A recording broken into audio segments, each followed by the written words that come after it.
Hello friends, എല്ലാവർക്കും ഹരികൃഷ്ണ കോൺവെർസേഷൻസിലേക്ക് സ്വാഗതം.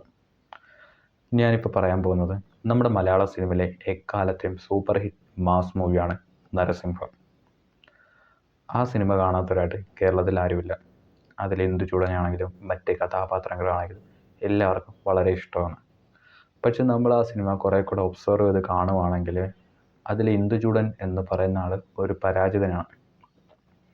അയാൾ സിവിൽ സർവീസ് എക്സാം ഫസ്റ്റ് റാങ്കിൽ പാസ്സായെങ്കിലും അയാൾക്കൊരു IAS ഓഫീസറാകാൻ പറ്റില്ല.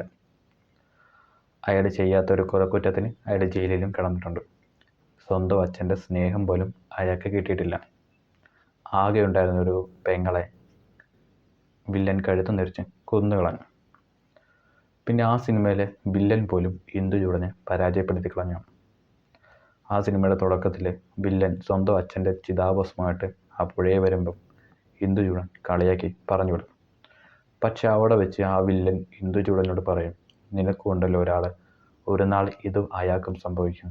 അന്ന് നീ മണപ്പുറത്ത് ബലിയിടാനിരിക്കുമ്പോൾ ഞാനും ഉണ്ടാവും ഇതേ കുളത്തിൽ അവശേഷിക്കുന്നത് ഇതേ പുഴയിൽ ഒഴുക്കാൻ. ആ പറഞ്ഞത് അവിടെ സംഭവിച്ചു. ഇന്ദുചൂടൻ സ്വന്തം അച്ഛൻ്റെ ചിതാഭസ്മമായിട്ട് ആ പുഴയിലെത്തി. അവിടെ വെച്ച് വില്ലൻ ഇന്ദുചൂടനെ നന്നായി കളിയാക്കി. അവിടെ അയാൾ പരാജയപ്പെട്ടുപോയി. ഈ സിനിമയിലെ എല്ലാ ആളുകളും വില്ലനുമായിട്ട് ബന്ധപ്പെട്ടാണ്. അതിലെ സഹോദരിയാണെങ്കിലും ആ കൊലക്കുറ്റമാണെങ്കിലും ഫൈറ്റ് ആണെങ്കിലും എല്ലാം വില്ലനുമായിട്ടാണ് ആ സിനിമ പോകുന്നത്.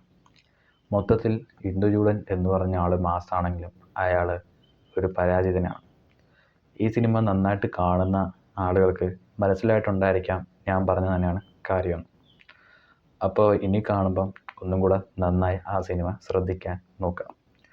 അപ്പം നിങ്ങൾക്ക് എല്ലാവർക്കും എൻ്റെ ഈ ഒരു കുഞ്ഞു വീഡിയോ ഇഷ്ടപ്പെട്ടെന്ന് ഞാൻ വിശ്വസിക്കുന്നു. നിങ്ങൾക്ക് എല്ലാവർക്കും എൻ്റെ ഈ ചാനൽ ഇഷ്ടമാണെങ്കിൽ എന്നെ തുടർന്ന് സപ്പോർട്ട് ചെയ്യുക. അടുത്ത ഇതുപോലെ വീഡിയോസുമായി ഞാൻ വരാം. അതുവരെ ബൈ, സബ്സ്ക്രൈബ്.